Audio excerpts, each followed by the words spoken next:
All right, let's go ahead and get started. Emily, will you just start by introducing yourself? Just say where you work, how long you've been there, that sort of thing. Sure. I'm Emily Leonard. I'm the Chief People Officer at Southern Orthodontic Partners. Have been there. I've been very fortunate to be there.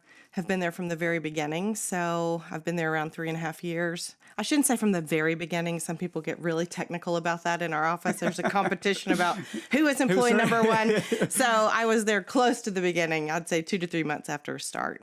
It's like when you're the person who heard that band before they were really yeah, big. Exactly. Yeah, I get exactly. it. Okay. Yeah. What did you do before you were at SOP? I was the Chief Human Resources Officer for a company called ChanceLight. Did amazing work with children with disabilities. We provided education services to those children, as well as there was a healthcare wing that did autism services. So we had about close to 3,000 employees altogether there. Really enjoyed that work, but clearly there was something that made me make the leap to SOP, and I'm so glad I did. And were you at the previous company in early stage, or had you been in an early stage company like this before? I had not. ChanceLight was not early stage. Which again was great experience. And when you look back on your history, you realize how you needed each step to get you where you are. So, having that experience at ChanceLight very much prepared me for where I am now. But yes, I had done startup healthcare prior to ChanceLight, so had a good feel for what it would take to help build SOP. And just at a high level, how would you describe the difference, right, between being in those early stages versus being in a more mature company, and what drew you to come back to an early stage experience again? Yeah, so at ChanceLight, I'll just compare it to that most recent company. I've been with other large companies, but ChanceLight was the first role or first opportunity where I was the CHRO. And, I'd inherited kind of a team of probably 25 HR team members. And, so much of the first parts of that job is sorting through who does what, seeing how the people of the organization are serviced. So it's more assessing what the situation is and how that company views HR. So, and I will tell you, it was a very different culture. I thought I was going to love the culture because it was referred to as the culture of kind. And I thought, well, that sounds lovely, a culture of kind. Nothing wrong with that. Right, it sounds great. But what I learned pretty quickly was that what culture of kind meant to them was they practiced servant leadership, and I'm using air quotes intentionally. They practiced what they called servant leadership. But what happened is it was servant leadership with no accountability, which to me isn't servant leadership. And so what happened is there were just layers of mediocrity at that particular organization. And that's a hard culture for me personally. I like to build organizations that have high performers, people that are passionate. And it was really hard there sorting through who are our top performers, who aren't. It sounds terrible, but can we cut some of the fat around here so that we can use those resources to, pay our high performers better? So there were a lot of inherent cultural challenges there that made me open to a phone call I got one day that changed my life. And how do you think about that from just a match standpoint of then you coming in that early in SOP and really, I guess having to build a culture, at least be part of building that culture? Yeah. What do you do? How do you think about that in those early days from, the chief people officer position of thinking about not just reacting to what you're being presented with, but saying, okay, now I need to build this thing from scratch, and what kind of culture do we want to be, and how is HR going to support that? How did you think about that? How did you approach it? Yeah, gosh, that's such a good question. And I'd have to take that back to the interview process that our CEO, John Nelson, and I went through. We now kind of jokingly refer to that time in our lives as our professional dating phase of life, where we were really vetting each other. He knew that I wasn't desperate to make a leap by any by any means. There were a lot of good things about where I was, and he knew also what he wanted in an HR person. And so we spent a lot of time together. I mean, we had extended dinners together. We met for breakfast, lunch. He brought me to the Shore office to even help me understand that the private equity experience was going to be different than what I'd had before, after I had explained to him my private equity prior life. So really, that piece started for me during this vetting process with the CEO. And it was really fulfilling to hear his vision for the company, how he viewed people, which was, and I know so many people on this, that might be listening today can relate to this, but he viewed people as an asset, not as a labor expense on a P&L. And that was very clear. And there were points in the conversation where I just thought, okay, this really might be a match. But I remember two things. One was I looked at him and said, if you are looking for the best policy writer and the best disciplinarian and the best, person who'll build, this HR silo, I am not your person. But if you want to build something that people want to be a part of, and really work together on the employment experience, I would be really interested in doing that. And he said, I would love that.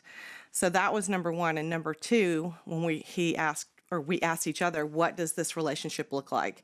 What is the ideal relationship? He had had good HR, he had had bad HR. I had had good CEOs, I've had bad CEOs. So what does it look like? And I said, at the end of the day, I want a CEO I can grab by the shirt collar and say, I need you to come over here and pay attention to this group of people who are struggling. And I said, that would be a dream for me, is to have that type of trusting relationship where if I raise my hand and say, come be with these people who need you right now, that you say yes. And he said, I'm in.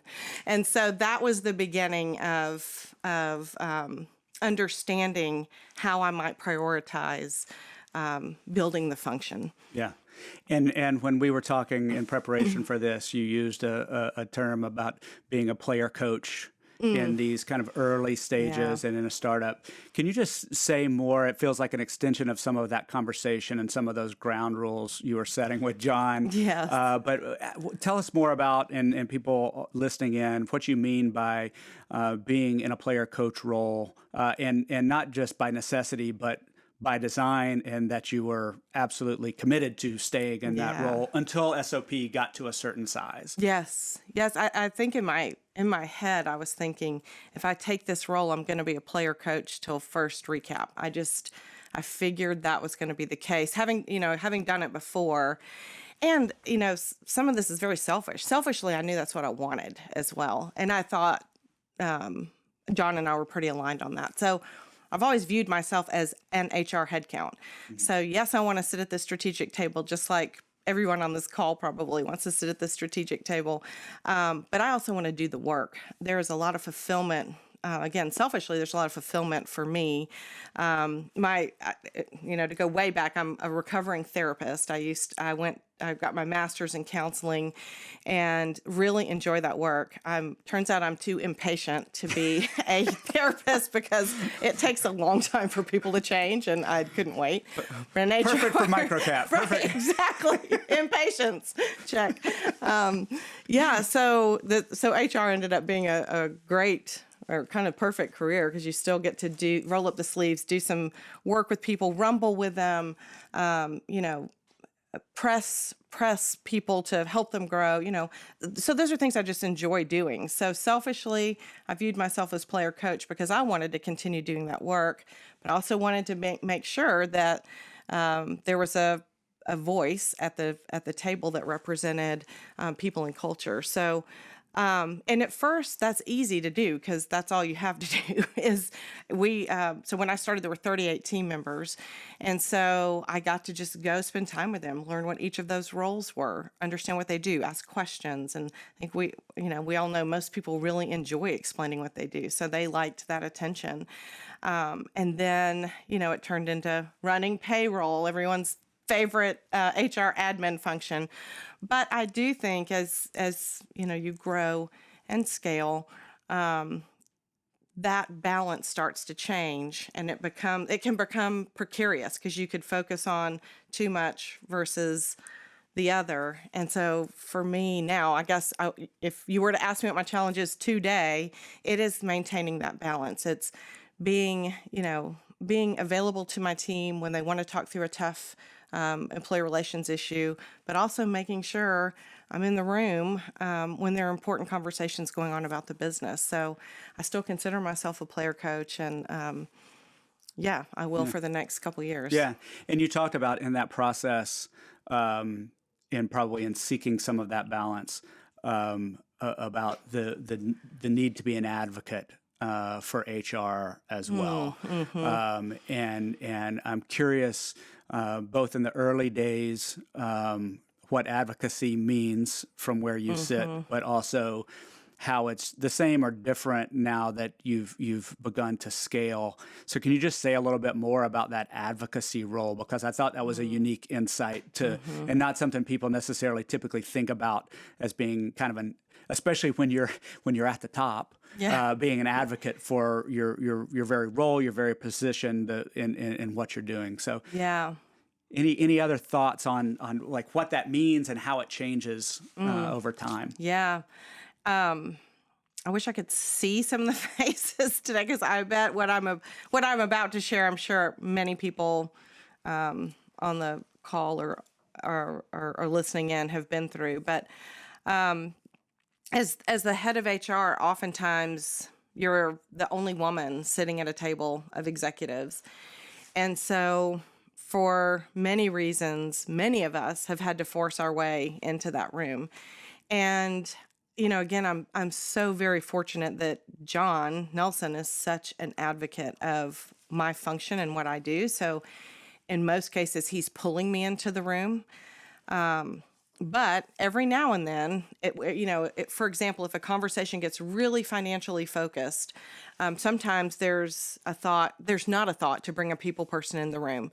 Maybe this people person knows something about the labor line item that nobody else in that room knows. So sometimes you've got to knock on the door, or sometimes beat on the door and say, you might want some perspective on this particular situation, and I'd appreciate being a part of it. With John, every time I've had to ask, which again has been pretty rare, I've been let in. There are other times where I've had to do more convincing. Beating down the door would not have been an appropriate tactic for some of the CEOs that I've worked with. I had to get there more gently, but I think little by little, or slowly but surely, if you really know the business, the core of the business, like what drives revenue, and you can prove that, you're let in the room. Yeah. So you don't always have to beat on the door, but you can prove your way to being there too. Yeah, I think that's an interesting point too, just for folks listening. And by the way, as you have questions, please feel free to put them in the chat, and we'll come back to those near the end of the conversation. But how would you think about it? I think that's really wise advice. How should an HR person think about or approach learning and making sure they really have a grasp of the whole business, so that they're in that position to advocate, or at least not to be sort of pigeonholed or kind of marginalized in any way? Like, how should someone on the line who might be new in the role think about that business knowledge side of things? Yeah, I think that it's so rewarding to learn that, and then starting to understand, oh, this is how my role can impact the business, not just the humans, which I love to impact the humans too, but to know that by impacting a human, you've impacted the business is so rewarding. But I mentioned this earlier, but I think there's the first step is always to get at whatever the service of your business is. So for us, it's orthodontics. So getting in practices, spending time, asking a treatment coordinator who drives a lot of revenue for our business, and how they communicate with patients. They're trying to get a patient to sign on the dotted line that they're going to pay X amount of dollars for these orthodontic services. So watching how they watching how they interact with patients, for example, and then learning every single role so that when you do have the advantage of sitting at the table, being able to offer a perspective of, I noticed that the treatment coordinator at that particular practice does not sell this specific service. Could we maybe connect her with a treatment coordinator at this practice whose, conversion rate is a lot higher than this practice? So, and then people start having aha moments. I think the other thing too is, and that I didn't trust at first, is that I can also put myself in a consumer seat. Like, I can offer something because I'm not in the absolute weeds of the numbers.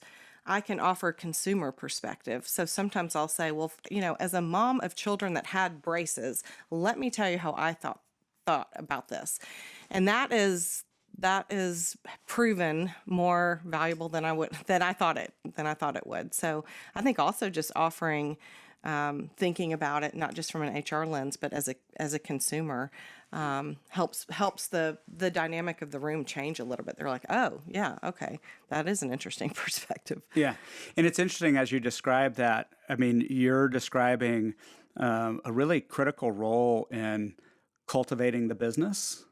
And thinking strategically about the people in the business, right? And I think probably most of the people on the line love HR for doing that kind of work. But then you have this other side of your world, presumably, that is this more compliance-driven kind of side of the world.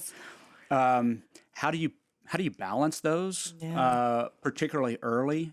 And how do you know what to build from a compliance and a structures and system perspective versus what can wait? Can you give any thoughts on that kind of tension, both between the creative and people side and then the part that you just have to have? You do. You have to check boxes. And, I used to, earlier in my career, I was like, oh, how can I make the very best handbook possible that people are going to enjoy reading? And then I just thought, I really did. I won't show you that. I'm picturing the creative handbook. I was just toiling over, how do I make this fun? And then how do I find a great illustrator? Right. How do I do OSHA training that makes people want to click through their OSHA slides?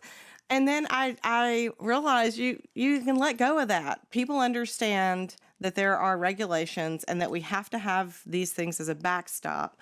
And they're there for a reason, and they're there when we need to reference them. So they are there when we do have to have tough conversations with team members who, aren't performing well or have not acted in a responsible manner. We can point to, policy that we have in place. But my philosophy of HR that's developed over 25 years, which is hard to admit, but my philosophy of HR is, it just needs to be a backstop. It just needs to be there to check the box, because if you are focusing on building something people want to be a part of, only 10% of your time or less will be spent doing that. So let's focus on all the positives, knowing that we've got the backstop for the compliance piece. Now, I will say this too, though, as we acquire private practices, and so they typically don't have any type of understanding of labor law.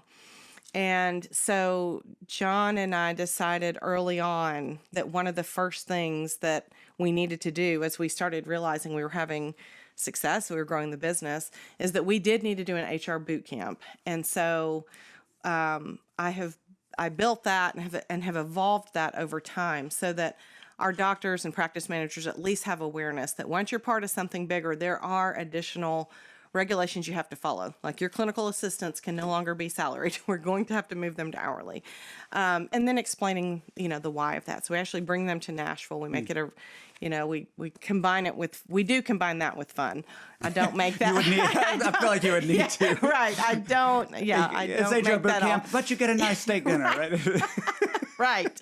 Actually, I save all the legal stuff for the end, and I talk more about servant leadership, building culture. Sure. Because if you do all that, it's so unlikely that we're going to have issues. But it is important that you understand, this handful of labor law. And that's sort of kind of your part of your integration process or your onboarding process with new practices? It's yes. We now offer 3 HR boot camps a year. Oh, okay. And so as we integrate, we put them in the next available. Yeah. We slot them into the next available HR boot camp. So, so I guess it's not technically part of the integration process, but we make sure they are slotted for one of the series. Yeah. So I want to go back to kind of a question back to the earlier conversation about the early stages. And I think one of the things that and I see this in my role across the portfolio and not just in HR, in a lot of levels is, and roles. How do you decide or think about, maybe not decide, what's the right amount to build now? What's the right amount to hire now versus we can wait, and avoiding overbuilding, but also avoiding the crisis of being underbuilt and behind the 8 ball, to speak. Yes. How do you think about that? I know there's not an answer as to what you do, but how do you think about that given you've been in this from the beginning? You are stressing me out just asking the question. Why, thank you. That's what I'm saying. Good job. Yeah, I mean, that is, I'm sure, again, everyone on the call is probably, it's just a constant balance of, to your point, there are various tipping points. There's tipping points as the organization grows, and figuring out, and again, I was very relieved that John didn't expect me to build an empire in a day. So when I first came on, I'm like, oh, well, I need a compensation system and I need a great training and development plan. And he's like, no. And this is where he and I are, I'm just really grateful. It is a true partnership. He's like, no, let's look at all the components of HR. And I actually have a slide if we want to show it, but look at all the components of HR and let's decide what we want to make a priority and then focus there. So in thinking through that and then projecting growth, it was how do we make sure we're executing on what we've identified as the priorities, because we're gonna green our goals, as we say, and not let our partners down. And be prepared for growth. So these are all the questions we're asking as we're deciding, okay, and how do you do that? Okay, you will not be able to do that alone. So step 1 is pulling you out of payroll. How do we get you out of payroll? Yeah. And so, so it's a constant revisiting of our goals, and what we're not going to do is equally as important as what we're going to do. Yeah. And then adding that headcount thoughtfully. I've pulled up your slide that's high performance teams and culture of accountability. Oh. That is measuring engagement, leadership accountability, rewards and recognition, fair treatment, and so forth. Is that the slide that you were referencing in terms of the various roles? Yes. So they can slide 11 in your deck. Yes. So they can see that now. Do you want to just sort of talk through that a little bit? Yeah. So this won't be everyone's wheel. I know that. This is just Emily, Leonard, John Nelson, Scott Blackman, SOP wheel. I mean, our doctors were involved with helping us figure out, how we wanted to be known as an organization. And so these were the areas. So, again, I'm not saying every HR wheel needs to look like this. And so last year, this is an example of a slide we used last year. Last year, we decided 4 of those were going to get some dedicated attention. And so that's where the stars are. And I won't talk about the specifics unless you want to, but we felt like we had done work in the other 4 here and there. And that the 4 with stars absolutely needed work. So in thinking through what we wanted to accomplish in each of those boxes or each of those areas, we developed a plan, thought through our growth, and then decided, do we need more headcount on the HR team? And I will say I've, in kind of talking with other HR leaders, this is one of the conversations that we have a lot is how do you structure your team and who do you have doing what and how many do you have? And as a general rule, some people don't like my my ratio. As a general rule, I think through it as 1.5 HR headcount to every 100 team members. And oddly enough, that's where I am today. I mean, it just happens to be that's where I am today. As a team of HR professionals, that's where we are today, and we have we've got 700 team members now, and that's about the HR headcount. So it's happened to be that way. So, but again, it is because I don't have a robust talent and development plan necessarily. And I know so many other HR people on the call do. And I'm like, oh, I love what they're doing, but we've decided not to right now. It's just a not now.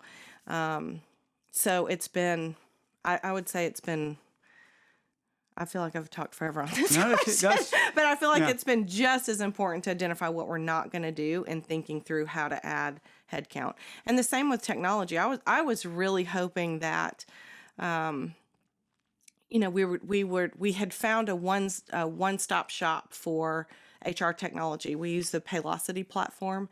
And I was really hoping, they sell it really well, of course. So I was really hoping we'd be able to use it for applicant tracking and for performance reviews and for the community module and et cetera, benefits module. And we have been able, for the most part, to do that. But we didn't build them all out at once. We only did payroll and HR kind of self-service to start. And then we're just now adding the community module. So we've been really slow in how we've done that. And now because we've built out so many, now I've added an HRIS person to our team. So so a lot of it was just driven by what we decided to do, what we decided not to do. Yeah. I mean, it seems like that this is also kind of a tension between thinking with a sort of constraints mindset versus, an abundance mindset. Yeah. And there is a healthy balance there, right? It's when you've been in a startup that's not backed by shore capital. Right.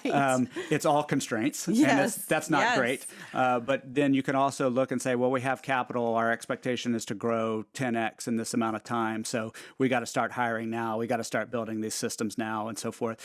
So how did you work with John, or how did those conversations work with John or others to sort of stage those things out and prioritize? Because you talked a lot when we were meeting before this about staying in alignment with the CEO, and for all of the people on the line to be really thoughtful. They're hearing you say that you are aligned. Yeah. But how? So if somebody's on the line and they're like, yeah, we meet, every now and again, or we meet here, but say more about the alignment and that kind of shared decision-making around, the now or later, constraint or abundance kinds of conversations. Yeah. Well, as far as our cadence of communication, it is weekly and then some. So weekly we have a one-on-one. So, he practices what we preach as a platform. We preach touch points as a platform, and ensuring everyone under our platform receives, attention and time from either a doctor, practice manager, or their leader at our CTS office. So he practices what he preaches. We meet every week. But then there's other times that we need to have like right before I came here, we had a little emergency meeting over a doctor compensation issue. So, I try not to overstep the relationship we have in terms of, I don't want to call him every time an issue may bubble up to his plate, unless I'm pretty sure it's going to bubble up to CEO level. And I think what that has resulted in is when I do call, he answers the phone. I mean, he's like, oh, she's calling. It's not a text. It's not an email. She's calling. So I feel like, in how I've tried to be really careful in how to pull them in. And of course, at the beginning, to your point around alignment, At the beginning, I was pulling him more. I mean, everybody knows everything about the business in those early stages. And so that's been part of scaling too, is to figure out how do I protect him and keep him out of some things and give him that plausible deniability should something more serious happen. And what does he really need to know? And so that's been part of, just an internal dialogue I've had with myself is, oh, he doesn't need to necessarily know this, so I'm not going to bother him with it. But the other way that I think we stay in alignment is we hold each other accountable. I mean, we call our culture people first. And so there's times I'm like, we're saying people first, but you're not giving the people part much time on this agenda. How are we, how do we say we're people first when there's no time for the people part of the business on this particular agenda? And he's like, oh, okay, yeah, good point. And so he'll add it in. And so it's, and we, again, just today, I'm using the recency effect by telling you everything that happened today. But a great example today is there's a deal that we're looking at in our pipeline that, and we're getting really close to, that has a very unique labor consideration. And to the point that I'm like, John, this is going to be a different message in a town hall setting for this group of people. So do we want this N of one?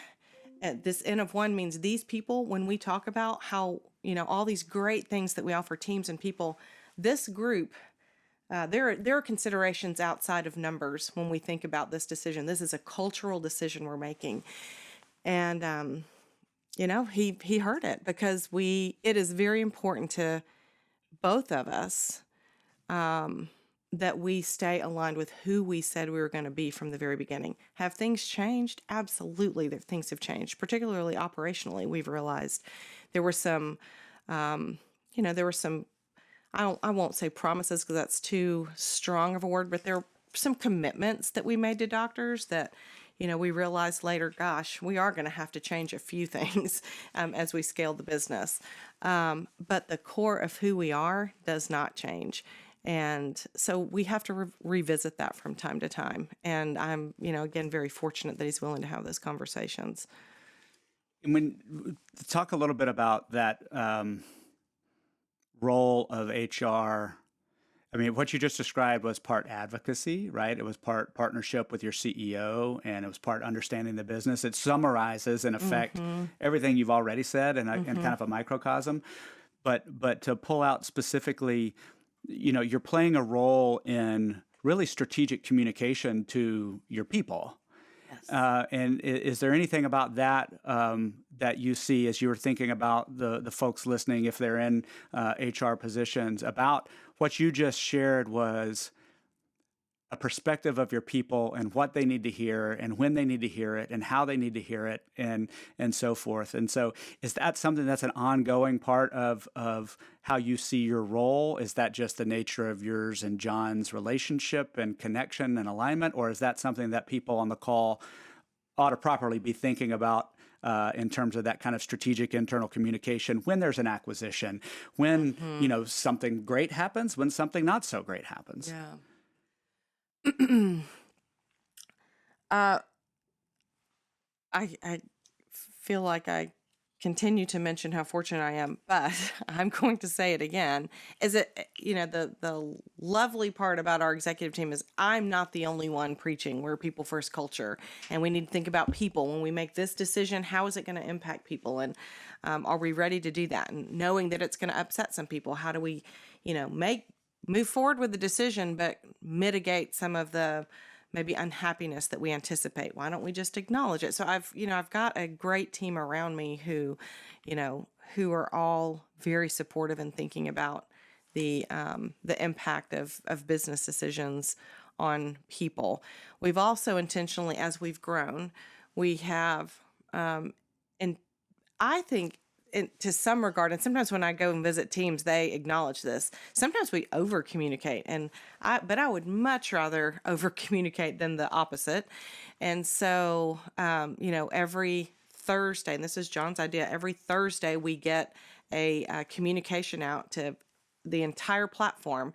And, we were like, well, they don't really care if we're rolling out a new cost management system, do they? Do they care about that? And then it's like, who cares whether they care or not? Let's give them the opportunity to access the information. If we're people first, let's be transparent about what we're doing as a platform. And some people are interested and some people aren't. And sometimes those are HR related, sometimes they're operational related, sometimes, it's even bigger than that. So so we have tried to be really, really intentional. And, this, I don't know if that slide's still up, but with the employer of choice, these tenants, we did make an intentional decision that we needed to measure whether we really were an employer of choice, because we can call ourselves that all day long, but are we really? And the tool we use to measure it is the Great Place to Work survey, and so that's another way that I think we try to keep that in front of people, is communicating those results, making sure every single team member who took that survey has an opportunity to articulate why they rated certain aspects of our company the way they did. We train our leaders and our doctors how to have those conversations with their team, so everybody is participating in the dialogue around, are we people first? Do you think we are? How are we doing? So I think those are ways that we keep the internal conversation. Yeah. One, it speaks to your conversation about accountability earlier, right? Yes. Like you're running that up and through. Yes. So I was going to come back to a question, and Carrington posted something that sort of beat me to the point and with more specificity. But coming back to, we talked about this webinar being about growing and scaling your HR. And we've sort of been in the growing and scaling part of that conversation. And I think Carrington is hitting on something that it's the starting, not just the growing and scaling, but the starting, like step one. So her question is, what were some of the most important standard operating procedures you developed when you began in your role? And in that, just sort of what were some of those early kind of step one kinds of things for particularly the really new platforms and new people in seat who might be listening? Okay, I think people are not going to like my answer to this, but it's just my truth, and that's all I know. I did not start with SOPs. I started with a handbook. That's all I started with. And what did your handbook include? Got to get that out of the way. My handbook included what probably everyone's handbook includes, which, this is how we are going to behave in the workforce. And here are procedures to follow if you feel like you're being treated unfairly. So our handbook has what everyone, in fact, we've never, I'm maybe embarrassed to admit it, maybe I'm proud to admit it, but we've not redone our handbook since we launched 3 years ago. Sorry, guys. Don't judge. So it wasn't about that. It was about how do we go and look at people in the eye and tell them we care about them? How do we show care, and then how do you scale care? I think that's been more of our question than thinking through SOPs. But I will say that is just not my strong point, and I am so thankful that there are people who are really good at that, and I'm thankful now that we're of a size where I have a team of people who are like, oh, we probably need to think about these things. So maybe that's another piece of scaling, is making sure you're hiring people who, who do, who are really good at thinking through more structure, but structure to support who you are. And, one of the things, before I hired my first person on the team, actually kind of with her, we did develop an HR team purpose, because I don't want to lose sight of, what we decided HR was going to accomplish at SOP. So we have a team purpose. I have it if you want to show. I don't care. I don't know if anyone cares about it, but we do have an HR team purpose. Our team talks about it every quarter. Is it in those slides you shared? It is. Let me pull them up. Which slide number? Again, no, people may not care about this, right. but it's slide 7. Okay. But this is how, and we have evolved, as we've added people to the team, we've evolved it a little bit, and we revisit this every quarter, and we rate ourselves. How are we doing here? And, that, and how do we make sure as we're adding structure and adding SOPs, how do we make sure we're still upholding what we set out to do, which was support the organization, but ensuring our people feel like an asset and feel like they're part of something special and feel joy when they come to work. And we have a way, we have agreed ways that we work together, which are the next couple of slides. And I'm happy to share these with anyone who's interested, but we have ways of working together. But I feel like I've avoided Carrington's question of how did we start? But it really was just, I went on a tour of our practices. I was there every week, listening to what they wanted to accomplish first or what was important to them in the work environment, talking to John about it, and then slowly kind of crafting that wheel. And as cheesy as this sounds, I also thought about it in terms of Maslow's hierarchy of needs. I mean, that's the way I've now practiced HR in my 50s, is thinking through translating Maslow's hierarchy of needs into what that means in a work environment. What are those base needs that have to be met first, and then what do we strive for, and then what do we strive for? So thinking of it in terms of the pyramid. Well. I know you shared that slide with me. Oh yeah, I did. That's right. Remember what number? There it is. And again, this Slide is. I'm sure there are other people who have tried to translate Maslow into the workplace. This is how I think about it. But thinking through thinking through employee needs as a pyramid as well, helped us think through, okay, this is what we need to do first, second, third. All that to say, it was more philosophical than it was prescriptive. Mm-hmm. Yeah. Yeah, you're thinking about how you want to approach things, thinking in terms of strategy, and then at each incremental move, testing yourself against that vision of who you want to be, what you want to be, how you want to be, as the incremental pieces come into play. Because otherwise you're piecing together incremental components and kind of hoping they align toward some philosophical agreement. Right? Exactly. I will say this, though, too, now that I go back and think about it. The other thing we knew was important to do immediately was to figure out a playbook for integration, to figure out how we envelop these new employees, and not to change our model is we don't change their culture, we don't change their branding. So we tell them, and again, great industry to be part of, because these docs they just really treat their teams with such respect and love. And so the way we explain it is we just add a layer of support that a small employer isn't able to provide to a team. So we did formalize what our playbook for integration, for the HR part of integration, was going to look like. So that would have been, when I look back on it now, that was probably one of our top priorities, is figuring that out pretty quickly. Yeah. I want to come back to something you started to hit on before, or at least I thought I heard you hitting on before, of you were talking about people that you maybe hire now that are good for scaling. Mm-hmm. Can you talk about, maybe, and this adds to the question that Carrington, or builds on some of that, like, how do you, or did you think about the people who you brought in early, who were kind of starting people, yes, and then maybe starting and then growing types of people, and then scaling people? Yeah. Like, did you think about that deliberately, or how should you think about getting the right skill sets, the right mentalities that are stage appropriate for the business? Yeah. Oh, I love that question. And I love thinking back on that. I knew that for my first hire, I needed to be a utility player. I needed someone who was willing to do everything. So definitely a generalist. And I was very fortunate to find someone who'd been in the hospitality industry, who has done all these pieces of HR. She's done it all too.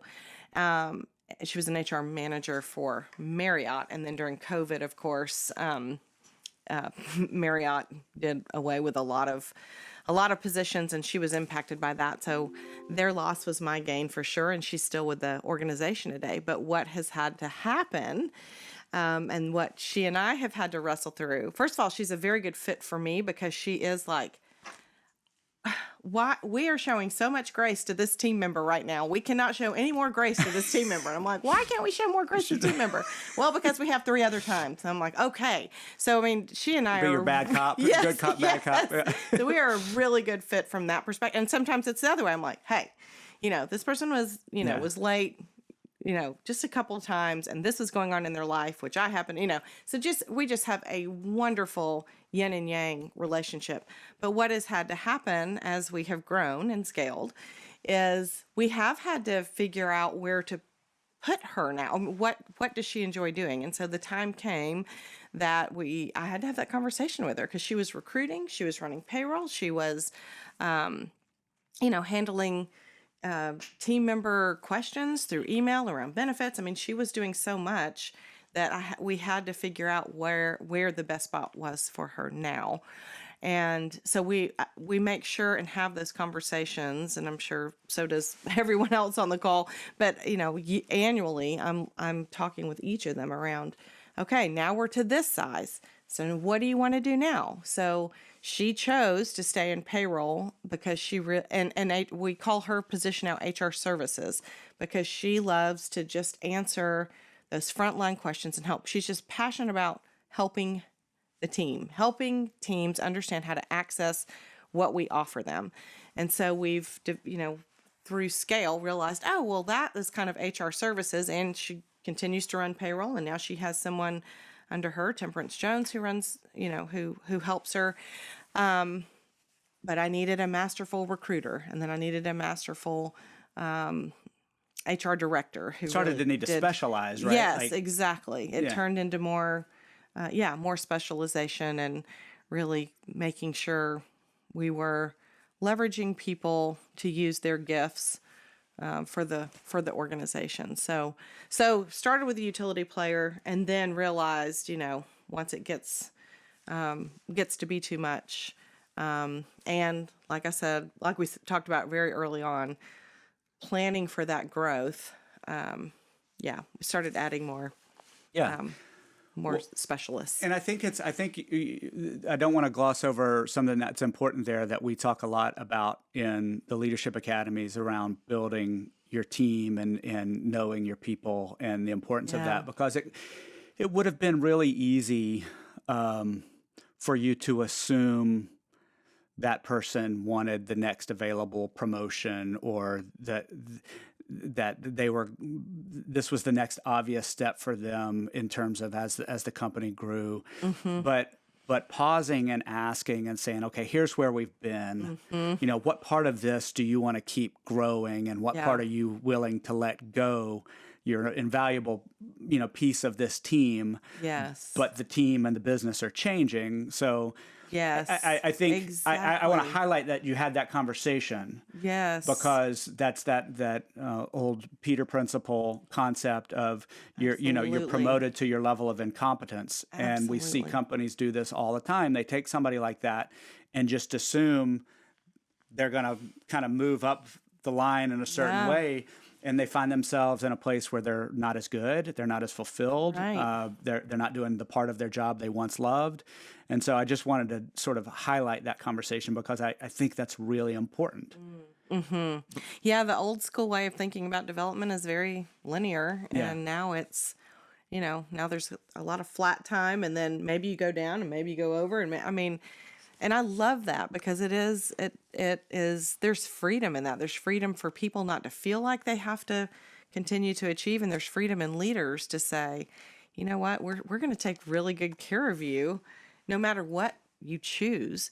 But let's just make sure you're happy in what you're doing. And that's where this team member in particular, because she was there, she joined a year after the company started. So we were probably close to 120 team members before I added my first team member under HR. And so it was just you and 120 people? Just me and 120 people hanging out. 120 of your best friends. I knew them all by name. You miss those times. I knew everybody's name. I knew. And of course, that's just not possible at 700 now. But again, just so thankful she has stuck around. Yeah. She was willing to engage in those conversations. It's hard because what that ultimately means is I'm hiring people over her. I'm hiring director level. I'm hiring, and she has just been such a trooper. And if that's where she's happiest, right, and that's doing the stuff that she finds most rewarding, I think Yes. that's where I think the advice hidden in there is just don't assume you know what people want or need out of their professional growth and where that fits in their lives if you haven't had that conversation with them. Exactly. Right. Exactly. And they're not always easy conversations. Of course. But you can do it in a way that's like, listen, you've been an incredible part of this team, and I want to make sure but things are changing, so we need to work together to figure out. And I loved the question she would ask me back is, well, can I still come to every boot camp? Can I still sit in, such and such meeting? Yeah. And the answer is yes. And that is, sometimes we say, gosh, our meetings are getting a little too crowded, but it's okay. Yeah. Who cares? Because we're still providing opportunity. And if that's what it takes to help someone maintain their sense of purpose in an organization, then let them come to the freaking meeting. Yeah. So, sure. And she does. Yeah. We have a couple of questions that I want to come back to. One, you just mentioned the boot camp again. Can you just say a little bit more in detail, like what's included in terms of the topics that you cover in boot camp? Yeah. So we start big and then whittle down. So we start with, well, let me back up, because what we've done now is we start with an orientation. This is the iterative process, classic iterative process. And we got feedback that people would like to hear more from our executive team. So now we start with an orientation. So they're hearing from John Nelson, Derek Walsh, in particular, our COO and CEO in particular. So we spend 2 hours just understanding who they are, what's important to those executives, and a little bit around strategy, the strategic direction of the organization. So we start big, and then we start getting into boot camp. And I will tell you this, one of the things that I love to do in that boot camp, and everyone's like, I cannot believe how much time you spend doing this, but everyone comments on it after. We do a very lengthy intro. So we start those sessions with, I have a whole list of questions that they answer, and they listen to each other. And I kind of bait it by saying, we're testing your listening skills here. So they put all the electronics down and they listen to each other. So doctors are listening to practice managers and vice versa. So personal CTS level team, intro. Yes. Yeah. Yes. Yeah. Personal. But not over. I make sure we're not oversharing. But not intro to SOP. Exactly. Intro to each other. Yeah. And they'll give information on how they started with their practice, for example, because they're proud of that. So we spent a good bit of time doing that because we said that a goal of that class or that session was collaboration, and making sure people walk away with a friend that's outside of their practice or a support person outside their practice. And then, some of the topics are servant leadership, employment experience, what that looks like, who's the biggest influencer of each. I think I have a 10-step, it's not mine, a 10-step, or it's not steps, it's 10 components of an employment experience. And so we dive into each of those and who's most responsible for those. And then we move to servant leadership and those pillars.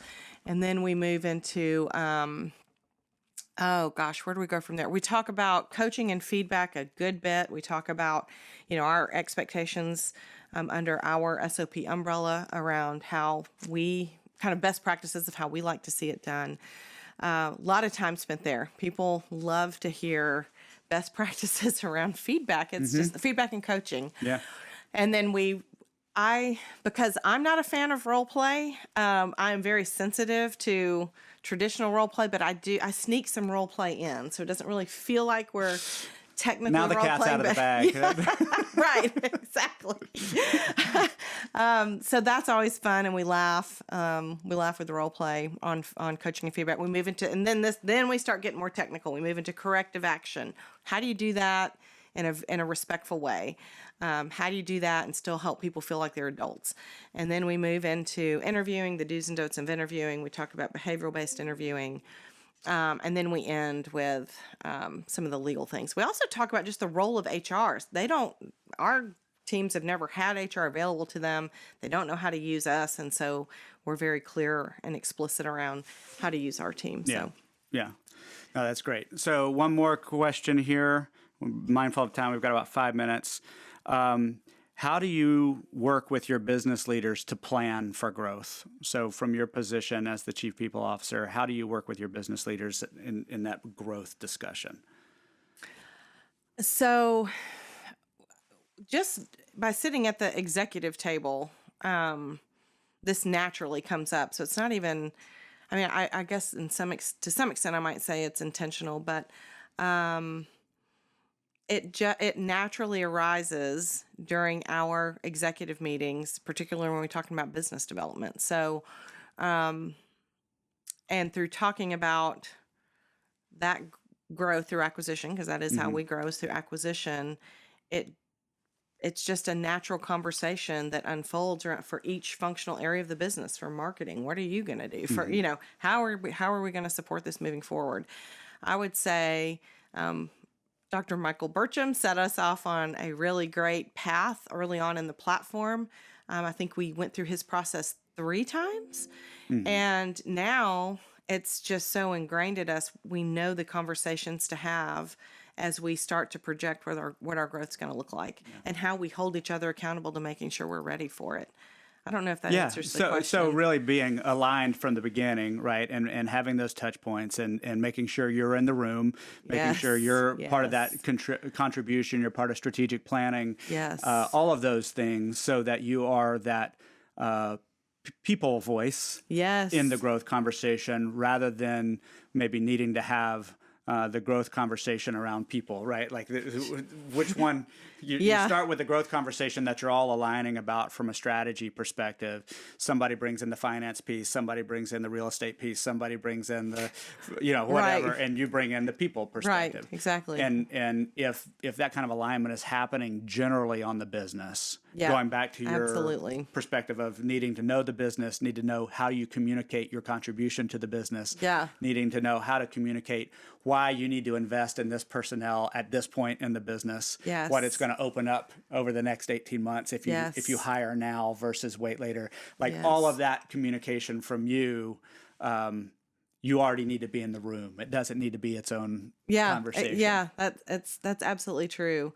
And knowing the right questions to ask that room. My favorite question to kind of ground a group is, how do we make sure we don't disappoint the partners we have and are ready for growth? Because you could focus everything on growth and forget about the people that we have already made these commitments to. So how do we make sure we don't disappoint them and prepare for growth at the same time? So those are really great conversations and lenses to look through as you have keep those your foundation getting stronger and stronger, and not sort of be consumed by the newness maybe of the next acquisition or the next shiny object or whatever it might be, the new puppy. And that's something that the team has to be open to talking about and aligned around, right? Because growing through acquisition, that next one is the squeaky wheel thing. That next one can easily draw all of your attention,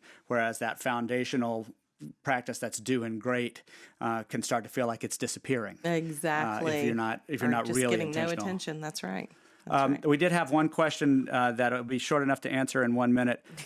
Is there a version of the HR Bootcamp slides that you would be able to share? Or for $5,000. No, of for course. A price. Of course, yes. I'm happy to share. Okay. Then I'll follow up. I feel like if you just get the slide deck without a talk track, it might not be great as a standalone deck. So I'm happy to figure out how to share it. Okay. But we might want to review, whoever is interested in it. I'm happy to also take you through a quick talk track. Okay. Well, maybe we'll follow up with the cohort and Sarah Gabriel on that as well, and see if Perfect. we can't Yeah, do something. I'm happy to do that. Absolutely. Awesome. Well, thank you so much. Thank you. I'm honored to be I hope here. this wasn't too painful. I tried to promise it wasn't too painful. You do make it easy, Anderson. But I really am honored to be here, and I love our HR cohort, and I always learn from them as well. So. And for anybody listening, we have recorded this, and we will be sharing this through our email distribution for the newsletter, the Leadership Drop, which I think most everybody is on. So you'll have a version of this recorded as well. So thanks for being here. And until next time, thank you again, Thanks, Emily. Anderson. All right.